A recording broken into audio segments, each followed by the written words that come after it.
রুই মাছের কালিয়া ঝাল রোজ রোজ খেতে ভাল লাগে না, তাই আজকে আমি রুই মাছের একটা আলাদা রেসিপি নিয়ে হাজির হয়েছি। বাই দ্য ওয়ে, আমি মুর্শিদা, মামুসা চ্যানেলে আপনাদের সকলকে স্বাগত। আজ আমি রুই মাছের ভাপা রেসিপি করে দেখাবো। চলুন দেখে নেওয়া যাক রেসিপিটি। প্রথমে 4 পিস রুই মাছ আমি কেটে ধুয়ে রেখে দিয়েছিলাম। কিছুটা নুন আর ভিনিগার মিশিয়ে আমি এটাকে 15 মিনিটের জন্য রেখে দেব। এটার কারণে মাছের মধ্যে থেকে আষ্টে গন্ধটা চলে যাবে, আর যেটুকু রক্ত মাছের মধ্যে থাকে, যেটুকু নোংরা অংশ থাকে, সেটাও পরিষ্কার হয়ে যাবে।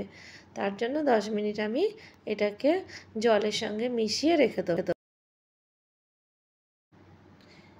এবার আমি একটা মিক্সিং জার নিয়ে নেব। তার মধ্যে 2 চামচ কালো সর্ষে, 2 চামচ সাদা সর্ষে আর কিছুটা পোস্ত নিয়ে নেব। এর মধ্যে কিছুটা লবণ, 2টো কাঁচা লঙ্কা আর সামান্য সর্ষের তেল দিয়ে ভালো করে ব্লেন্ড করে নেব।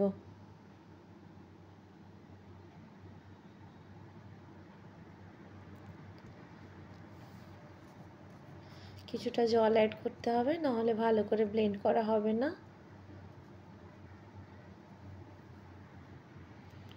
এটাকে ব্লেন্ড করে আমি সাইডে রাখবো। এবার 15 মিনিট হয়ে গেছে। আমি মাছগুলোকে আরও একবার ভালো করে ধুয়ে তুলে নেব। দেখুন বন্ধুরা, মাছগুলো কতটা সাদা আর ফ্রেশ লাগছে। এর মধ্যে সমস্ত নোংরা বেরিয়ে গেছে।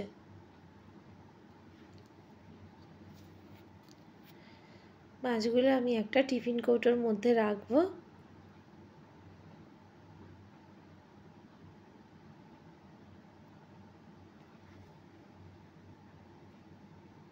আপনারা টিফিন কৌটোটা একটু বড় নেওয়ার চেষ্টা করবেন। আমার কাছে যেমন সাইজ টিফিন ছিল আমি সেরকম নিয়েছি। এবার এই মাছগুলোকে সামান্য নুন আর হলুদ মিশিয়ে ম্যারিনেট করে আমি আরও 10-15 মিনিটের মতো রেখে দেব। এর ফলে মাছের ভিতরে লবণটা খুব ভালোভাবে ঢোকে আর মাছের টেস্টটাও খুব সুন্দর আসে। এবার একটা আমি কড়া বসিয়ে দিয়েছি গ্যাসের চুলার মধ্যে, আর এর মধ্যে কিছুটা জল অ্যাড করেছি। এরকম একটা স্ট্যান্ড নিয়েছি। আপনাদের বাড়িতে স্ট্যান্ড না থাকলে একটা বাটিও বসিয়ে দিতে পারেন। স্ট্যান্ডটা উল্টে দিলাম যাতে টিফিন কৌটোটা জলের মধ্যে সামান্য ডুবে থাকে, তবে মাছটা ভালোভাবে সেদ্ধ হবে। সর্ষে পোস্ত বাটাটা এইরকম হবে। বাটাটা আমি মাছের মধ্যে ভালো করে দিয়ে দেব। দিয়ে মাছগুলোকে এই সর্ষে পোস্ত বাটার সঙ্গে ভালো করে মাখিয়ে নেব।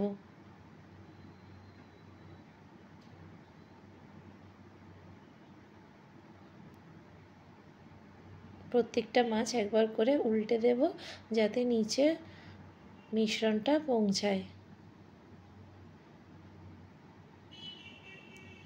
ভালো করে মেশানো হয়ে গেছে। এর মধ্যে 3টে চেরা কাঁচা লঙ্কা আর সামান্য সর্ষের তেল ছড়িয়ে টিফিন কৌটো ভালো করে এঁটে দেব।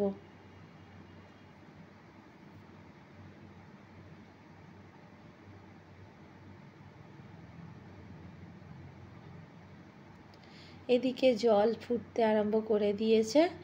এর উপরে আমি টিফিন কৌটোটা বসিয়ে দেবো। স্ট্যান্ডটা দেখুন, জলের লেয়ারটা টিফিন কৌটোতে সামান্য ঠেকে আছে।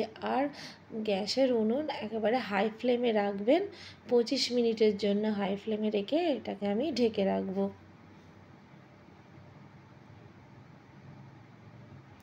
25 মিনিট হয়ে গেছে। গ্যাস আমি নিভিয়ে দিয়ে দেখুন জলটা কতটা কমে গেছে।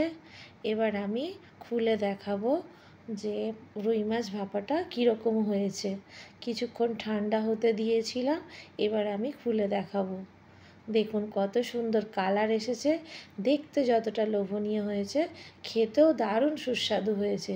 আপনারা অবশ্যই এইভাবে একবার রুই মাছ ভাপা বাড়িতে করে দেখাবেন। খেয়ে বাড়ির সকলে আপনার প্রশংসায় পঞ্চমুখ হয়ে যাবে। আমি এটাকে একটা গরম ভাতের সঙ্গে ট্রাই করে দেখাবো।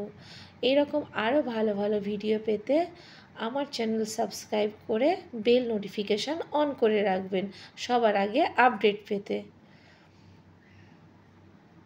মাছটা খুব সুন্দর সেদ্ধ হয়েছিল আর খেতেও দারুণ সুস্বাদু হয়েছিল। ওকে, টাটা।